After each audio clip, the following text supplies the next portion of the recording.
Hey, this is Steve in Dallas, Texas. It's Friday morning, my friend, and you are listening to Light Talk. Good morning. This is Stan in sunny Gainesville, Florida, and today it's time for our Lumen Holiday Spectacular on Light Talk. Hello. This is Brackley in Las Vegas, Nevada. And this is Ellen coming to you from the outskirts of the Bermuda Triangle in popular St. Bart's. And this is David, coming to you from the beautiful Belmont Shore neighborhood of Long Beach, California. And if you don't already know, you are listening to Light Talk, and we are the Lumen Brothers. And Sistah. Welcome, everyone, to episode 195, our fourth annual Lumen Holiday Extravaganza. That's right, every year the Lumen family gathers around the virtual Zoom fire to take stock of our blessings, and quite frankly, in the spirit of Festivus, air our grievances. But like most every other family surviving in this pandemic world, this year the Lumens are not complete. Our dear Sister Anne cannot make the show, but we do welcome back from too quiet Las Vegas our prodigal brother Brackley, and all the way from St. Bart's, our effervescent Caribbean sister Ellen Lampert-Grayo. Hi, Ellen and Brackley. Hello. Oh man, it's so good to have you back with us. It's been getting really boring, the three of us, and so great to have you here. Hey, speak for yourself. I've not been bored. So, hey, today's a great show, but before we get started, we have some very important news. Brackley has an announcement from URTA. Right, yeah, so I just wanted to say that anybody that's interested in a graduate school, I know we've talked about that on Light Talk a number of times, but the registration for URTA has 1 week left. So anybody that's interested, you have 1 week to register, and then you'll have 40 great schools looking at you if you're interested in grad school. Yeah, go register for URTA. I mean, hey, it wouldn't hurt. It's all virtual this year, so you don't have to go to Chicago and freeze. It's a good time to go to grad school. Thanks, Brackley, for that great news. And let's get started with the Lumen Holiday Extravaganza. Throughout the year, our listeners send in holiday-themed questions that we throw into this bin and save precisely for the show. So without further ado, Steve has our first listener question. Joan from Santa Cruz writes, what is your favorite Christmas song? I like the Hanukkah song. I like White Christmas. Wait, you all have a chance. Go ahead, Steve. Right. Well, I think you're wrong. I think the best Christmas song ever is probably Singing in the Rain from Die Hard. Singing in the Rain? What? Singing in the Rain. It's part of the musical track from Die Hard. And Die Hard has become a holiday Christmas classic. I can see that. Okay, I get it. It's stretching it. Yeah, really. Brackley, what do you think? I like White Christmas. We watch that with the whole family every year, and it's just one of those wonderful, wonderful songs. Yeah. Stan? I told you. What? The Adam Sandler Hanukkah song. Oh, the Hanukkah song. That's a good one, actually. Adam Sandler. It's pretty funny. Yeah, he sang like, that the other. I heard that the other day. Where's on my the radio. harmonica? Go find your yarmulke. I mean, it's pretty funny. Okay. And Ellen? Well, I'm going to go with Feliz Navidad because it's I like international and everybody goes with it and, everybody sings along and it's a lot of fun. Okay, well, for years, I've had very traditional Christmas songs, but I discovered a brand new favorite just last week, and that's Christmas Time for the Jews. And that's that wonderful song that was written for Saturday Night Live. Darlene Love sings it on this Phil Spector-styled Christmas song from TV Funhouse. So, terrific song, and it basically tells you what Jews do during Christmas. Are you going to play it? I can't play it here because it would break copyright laws. But what I'll do is I'll post it on the Light Talk Facebook group. It is hysterical. Great. But one of the things that Jews do, by the way, is that they circumcise squirrels in the park on Christmas Day. They don't. So, they eat Chinese food. I'm going to. Somebody dropped their mic. I'm going to see your circumcision. They don't. And I'm going to raise you a favorite Christmas song from Clinch Mountain, and that's "Grandma Got Run Over by a Reindeer." Oh, well, that's a good true. one. Yeah, that's pretty that's funny. A good one. Yeah. Okay. Squirrels, really? Yes, really. No, Jews really do two things on Christmas. They eat Chinese food and they go skiing because nobody else is on the slopes. Well, the lyrics of the song says they get to go to Chinese restaurants and drink their sweet-ass wine, which is true. If you've ever had Manischewitz. I'll stick with White Christmas. Okay, there you go. Blossom from San Francisco writes, Blossom. I had a girlfriend named Blossom once. I bet she was a flower child. Blossom Deary. Blossom. Blossom from San Francisco writes, what lighting device do you want to see in your stockings? Well, I'll answer first and then I'll turn it over. This is a half joke and half true. I want to see better in my stockings. So I'm saving up. I'm saving up for some cataract surgery. Things are getting a little blurry and they're getting a little dim. So I'm ready to get a new pair of eyes in a few years. Good That's for what I'd you. like to see. I'd like to see better in my stockings. That's a wonderful answer. Happens to everybody. It does. Everything gets a little bit yellow. Everything gets a little bit dimmer. Everything gets a little bit fuzzier. And I would like to see that fixed. Well, I've been using my cheaters from the drugstore, and they work out fine so far. I went to my eye doctor just last month, and we're doing okay. This is like a geriatric light talk today. This is not a competition, Brad. Well, you mentioned it. Okay. Right. When are you going to get a pair of real glasses? Me? You've been wearing those $3 glasses for 20 years. Hey, I'm up to $5.99. And I'll wear them as long as I can. They're better than the $150 whatever glasses cost. Ellen, what do you want in your stocking? I want a mix book. I want the Roscoe Digital Swatch book. We have a connection. We have connections for those. They don't always help. They don't help everyone. It only took about 30 episodes of completely, tearing Roscoe apart to get mine till they finally realized. But it was worth the wait. I love my mixed book. Yeah, I want so I've got it sitting here on the table with me right Me now. too. It's collecting dust. Great stocking stuff. No, send it though. Then send it to Yeah, Ellen if it's collecting dust. I think so. Steve, what's your stocking wish? I want a Grand Oh, MA4. Jesus, you stole mine. That's No, what I I know. want. I know the 3s just came out, but I want a 4. I'm ready because I have a 2 right now, so I'm just skipping a generation. Okay. And Brackley, well, that was it, right? Hey, Rob, I'll do a Grand MA3. I'm not picky. Oh, that's not going to fit in your stocking. I already have my Christmas present. It arrived at my stocking this morning, and that is a brand new iPhone 12 Pro Max. What does the Pro Max nice. mean? Pro Max has an unbelievable optical sensors. It's The it's camera. it's the camera. I bought it not for the phone. I bought it for the camera. So is one of those big phones? Yeah, it's a big one. Is it the size of an iPad? No, it's smaller No. than that. But it's, It's between an iPad Mini, maybe kind of getting close it's to an smaller iPad. than an iPad Mini. It's like 6 3/4 inches. That's how big it is. But it's got an OLED screen, and it's got, a lot of phones do, but it's basically rated as the best camera in a phone right now. It'll allow me to take photographs and also videos of the shows that I do, which I do all the time so that I can look at the light cues, when we're not on call, and I can come back and change them later. But yeah, I basically record everything I do just so that I can look at in case there is a problem with the transition, I can go back to it. Yeah, I same way. I remember the days when I carried around a camera, but now everything's on the iPhone. I have a lowly iPhone 11, so I'm not up to the Pro Max. 11's a but good, 11's a very But good. yeah, so I take pictures, I do videos of the shows, I do, in rehearsals, I'm doing videos of the rehearsals so I can cue. So, I mean, I don't have to carry around a camera. Yeah, and also, as everyone knows, I took a trip up the coast of California about 3 months ago, just for research.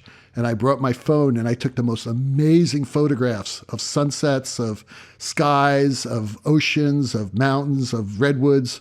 It was just beautiful. It was beautiful. And I would, now that I have this phone, I'm going to have to take that trip again. Well, I actually use mine as a phone as well. How pedestrian!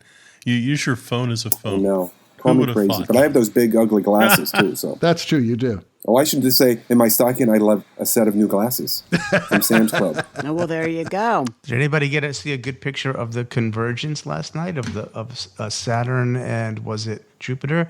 Jupiter, yeah. We caught a bit of it from. I think Ann Militello put up a beautiful shot from Egypt It was quite stunning. And there's a picture of the paper this morning in Las Vegas of it right over the Luxor. The lights shooting out the Luxor. Oh, on the nice. other side of it. Is that light still on? Why didn't they just turn it off? Why? But don't the planes need it so they don't run into that black obelisk? Yeah, right. They should. That is our guiding light. Jonathan from Greenland writes, does Rudolph need a nose light retrofit? And if so, should it be from an international consortium or some cheap LEDs from Croatia? And I have something to say about that.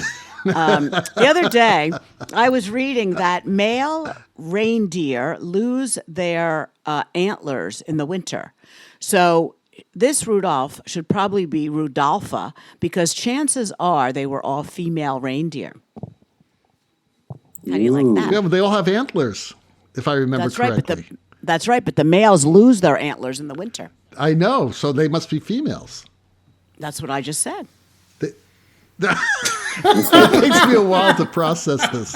Please, I said please be patient with David. Her name should be. Her name is Rudolpha. Her name should be Rudolpha. And oddly enough, you've got does right before it. Although it's does, but it's does because they're women. Well, I've seen this car commercial over and over again where there's a reindeer and it stares at the front of the car and its nose starts shining red. So that might be an LED. I don't know. There you go. Well, I'd go for the international consortium. I don't want any cheap LEDs from Croatia.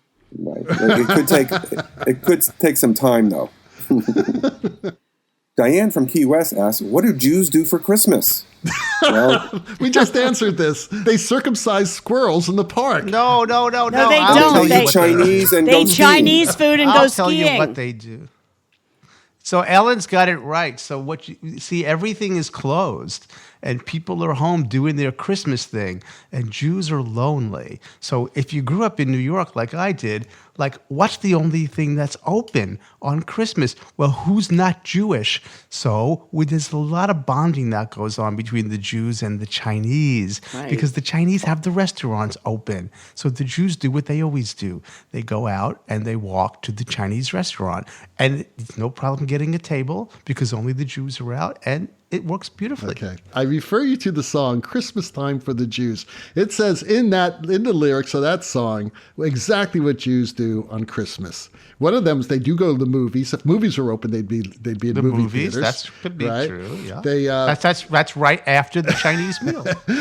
that's right. They cruise the streets listening to Barbra Streisand songs in their cars. They go see like Fiddler on the Roof with actual Jewish actors in it. Over and over again. Have you seen the Fiddler on Tour that is in Yiddish, by the way? Oh, that's been out for a while. Pretty interesting. I think. I haven't heard that. That's not out No, now, it's been is it? out for a while. I just didn't know if you'd No, gone I and haven't seen it. No, I have no desire to see it. That's cold, man. That's cold. How's your Yiddish?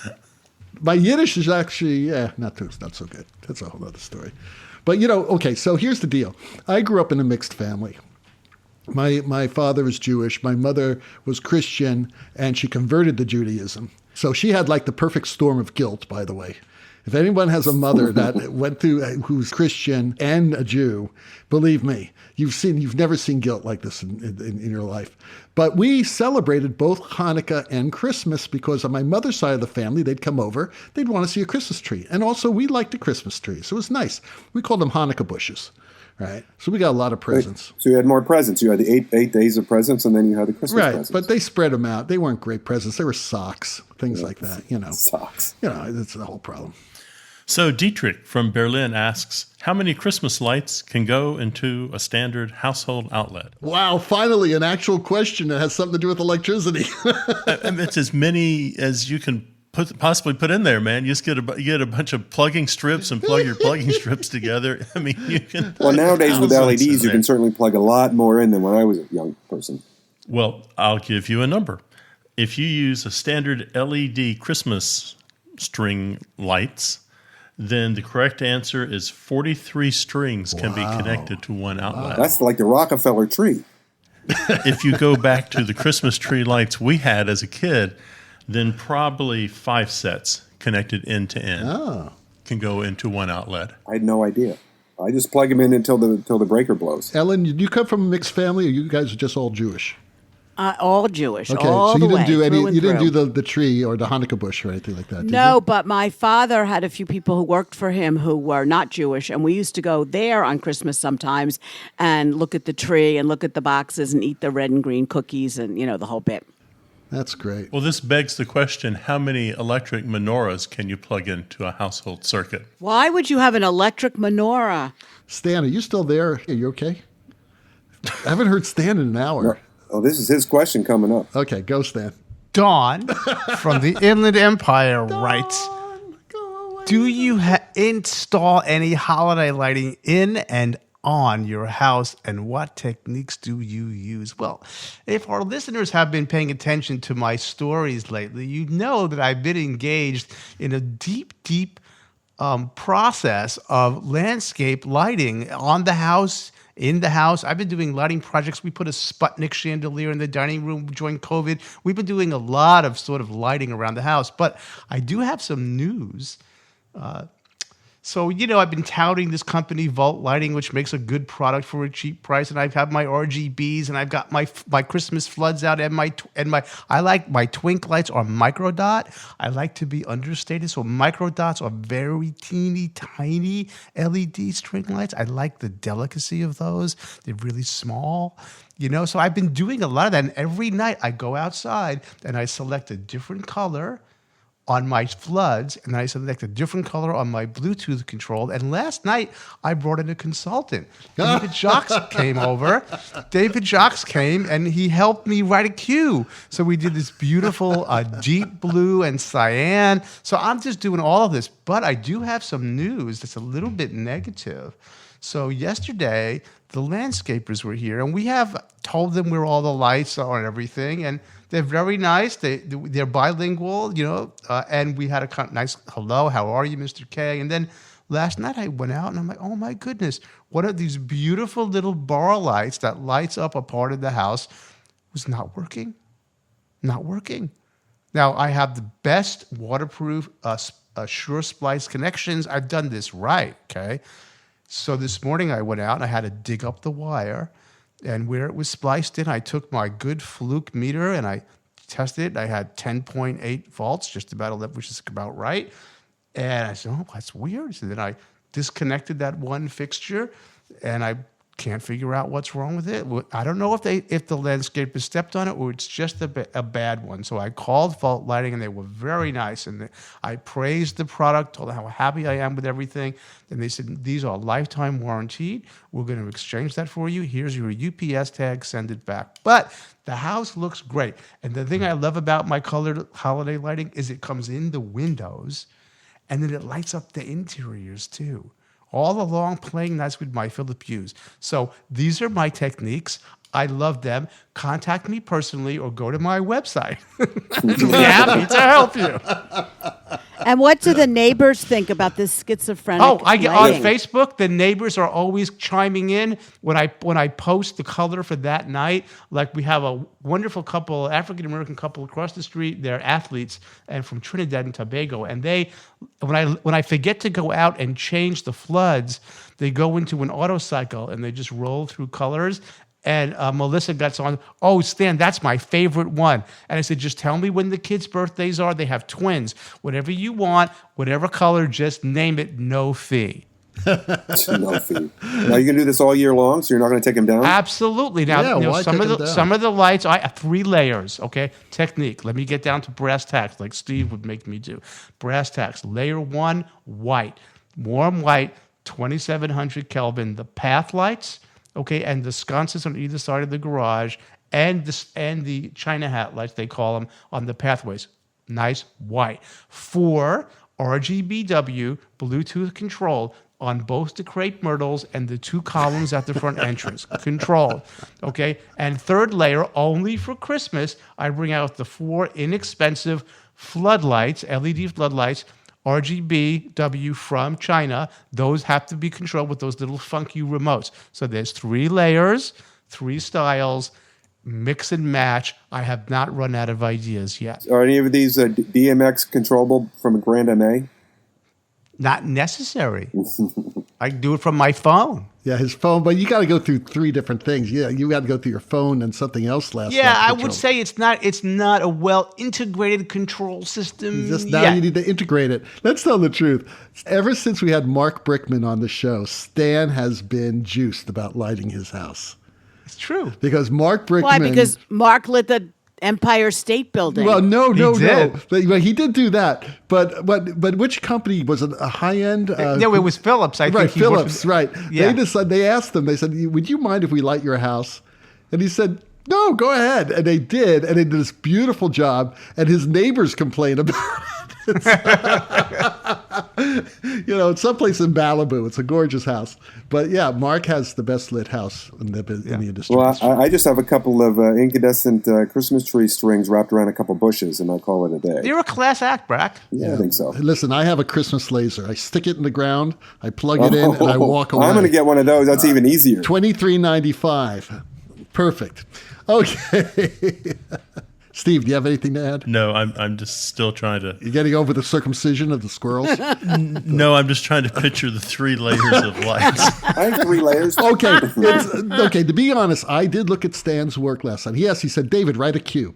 I said, okay, put all the washes in Congo blue and put all your accent lights in cyan. It looked great. It did look good. It looked kind of fun. So I wish I had that control. You are listening to Light Talk, and Light Talk is sponsored by Theatrical Epicurean Delights Holiday Tech Fruitcakes.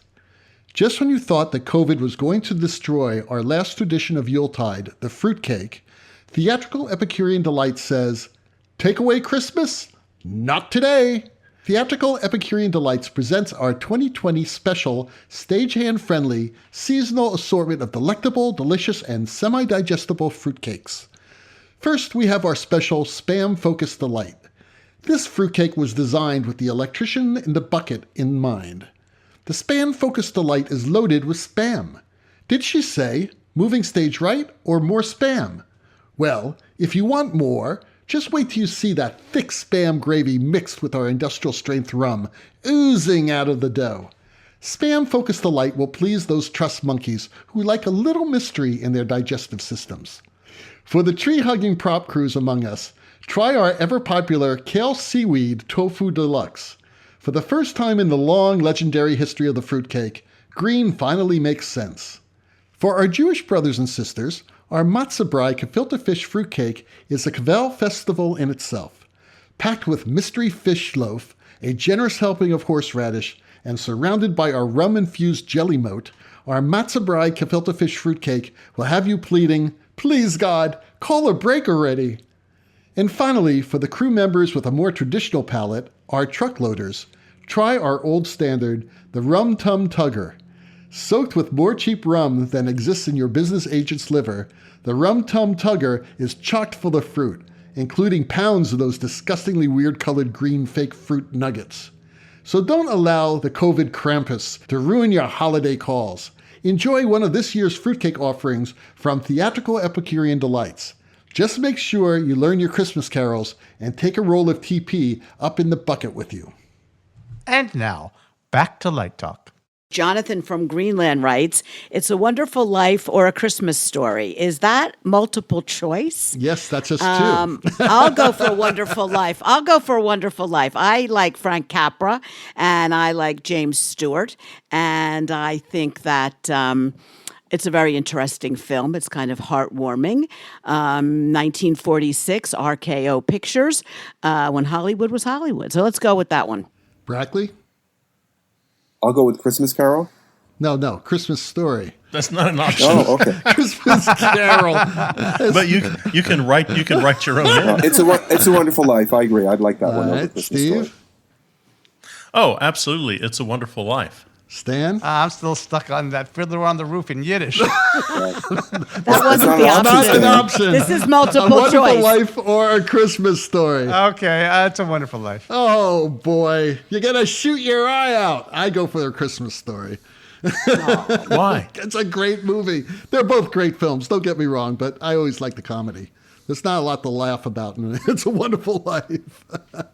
Sue Yun from Singapore writes, Are drones a good Christmas gift?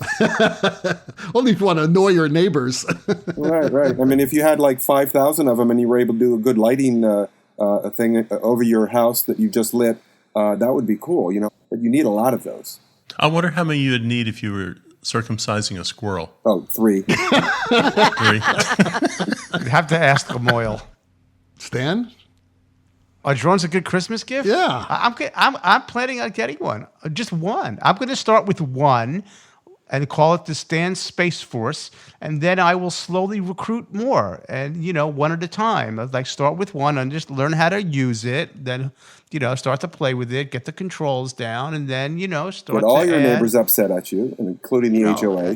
I didn't buy 12 moving lights the first time. I started with a few, and then we built an inventory. So I'll build my inventory. But yeah, I mean, is it a good Christmas gift? Sure, why not?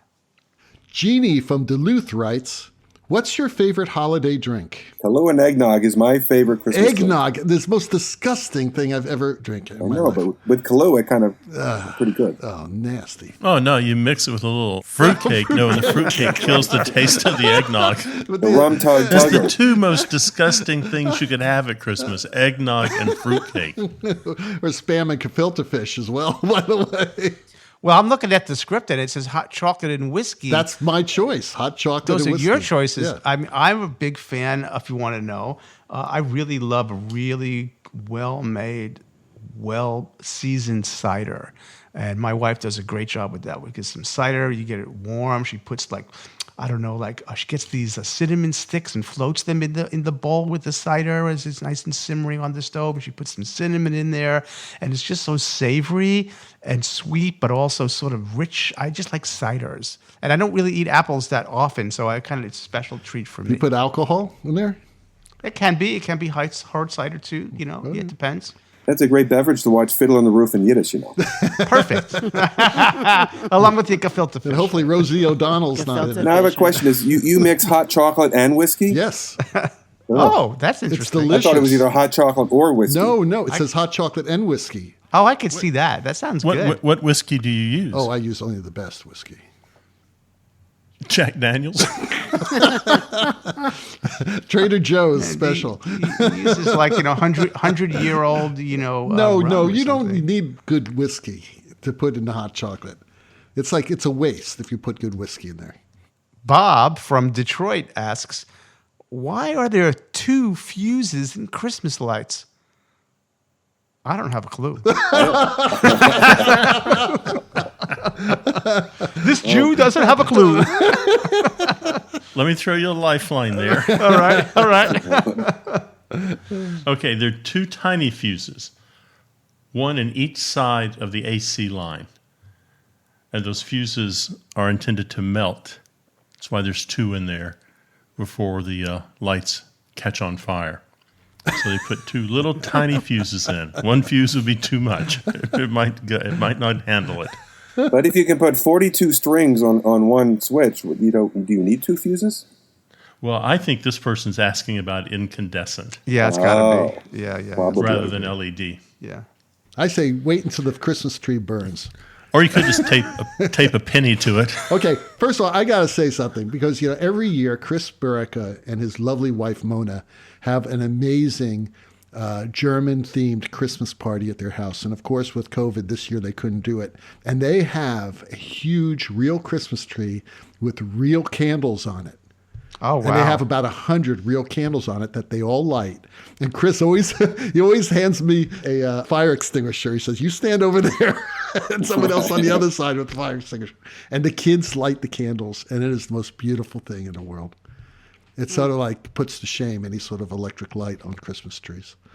But you can't leave them on, obviously, because you will burn down your house. Elaine from Berlin writes, what is the best way to make fake snow? So here's what you do. You get yourself a pound. There's a recipe here. You get yourself a pound of baking soda, Oh, jeez. and you just keep adding Barbasol shaving cream until you get the texture you want. But if you want to go old school, if you want Wait, to make it, Isn't Barbasol old school just by saying Barbasol? Oh no. That's late 20th century. Actually, if you go seriously old school, silent movies, and I was surprised, but the key term here is it's a silent movie. They used to use cornflakes and paint them white. Can you imagine that your job is painting pounds and pounds of cornflakes so it looks like snow? Yeah, it beats cleaning cork for the car show every night.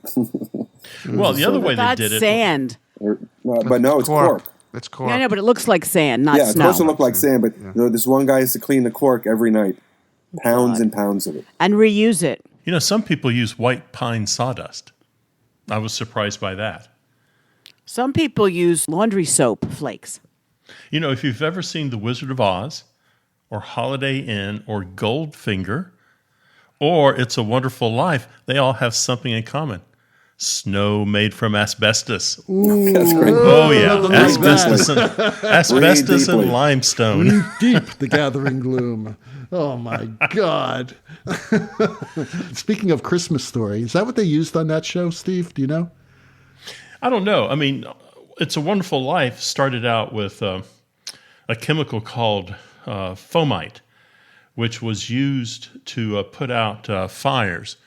But they found that was too expensive. So they would use fomite maybe for a close-up. But again, they'd use something silly like 6,000 pounds of asbestos in that movie. Right. And you have Dorothy laying there in It's a Wizard of Oz among the poppies, and there's a guy on a ladder dumping asbestos on her face. Oh, my God. Those are the good old days. Those were the days. Yeah, those were the days. Those are the days I used to ride my bike behind like DDT trucks, spraying our neighborhood for mosquitoes. Oh, the mosquitoes. Yeah, the absolutely. mosquito They were jeeps. great because Yeah, it was like you're in a fog machine. And Well, see, that's why you survived COVID. that's true. That's it's all that you've DDT. you've got some immunity built up in your system. Better than bleach. I'd come back in, on Clinch Mountain. I'd come back in with, a bone stuck out of my leg, and my mother would go, "Oh, rub some dirt on it; it'll be all right." Tarange from Dubois asks, "What is your Christmas wish for the lighting world?" And my wish is for everybody to get back to work, and everybody working in the live entertainment world soon. That's my wish. Well, that's a hard one to top, and I wish I see everybody from the lighting world at LDI next year. Yes. Boy, do I wish that too. And the portfolio review. Absolutely. And the pop-up URTAs. Yes. Right. It will. My wish is that for the lighting world is that we're brighter and kinder and closer together than ever before. Oh. What planet do you live on? it ain't the United States of America. That's for damn sure. I am the forever optimist, and I think it's been 800 years since those planets lined up the way they did last night. So I'm being an optimist, and I'm thinking that out of the depths and the darkness that we've all experienced, we see a brighter, better world than we've ever seen before. And I think it's all up to us to make it so. Well, that's a wonderful thing. Yes, I'll drink to that. Where's my whiskey and hot chocolate, damn it? That's the spirit of Christmas, man. As I understand, as not even being born a Christian, that's how I see it. Isn't that what Christmas is? I'm just trying to be serious for a moment because you asked me about the wish, and it's the last question of the night, and I'm just thinking, what is the Christmas spirit? What does it really mean? It's certainly not about objects. It's certainly not about, it's about a spirit. And I think that's for the light.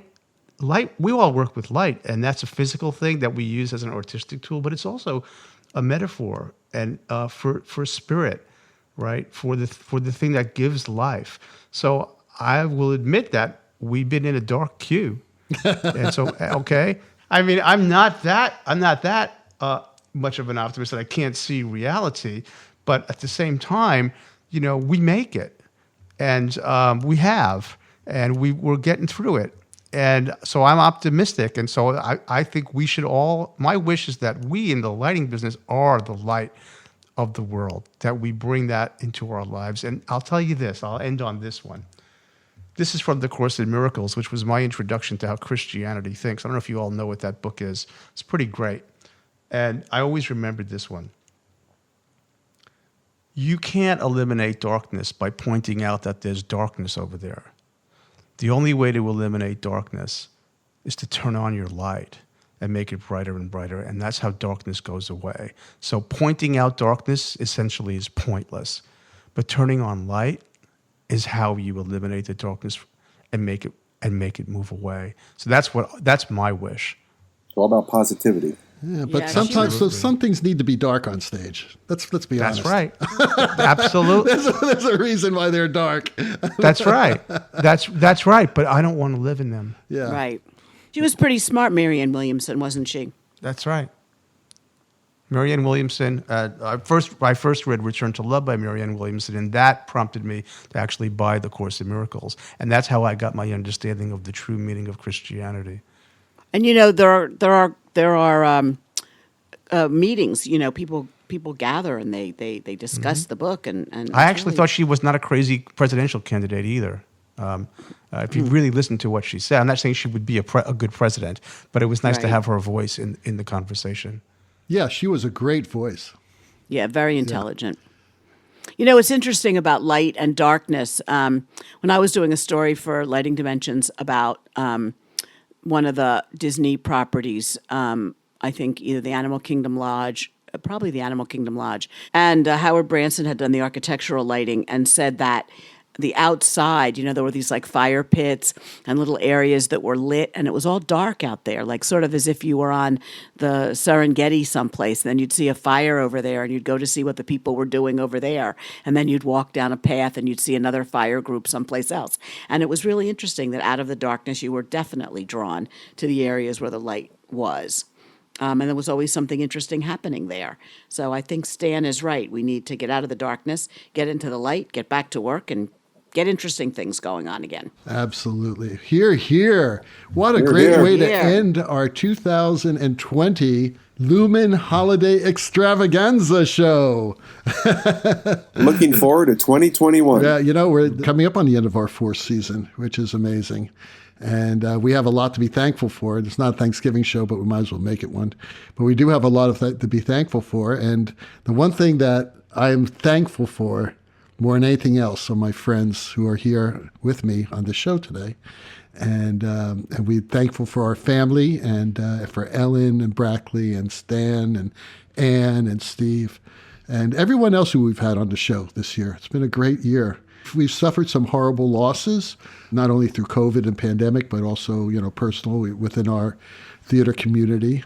But boy, are we ready to come back? Are we ready to come back strong and to use those spirits that were here on earth with us for a while and now aren't, but the spirit is still there. And thank God for that.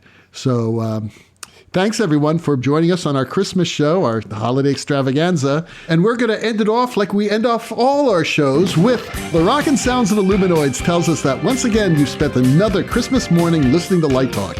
You can listen to our show on Spotify, iTunes, Google, YouTube, livedesignonline.com, and just about every other podcast site out there. And you can check out our website at lighttalk.org for future guests. And be sure to follow us on Facebook, subscribe to our podcast, and that way you will not miss a single second of Light Talk insanity.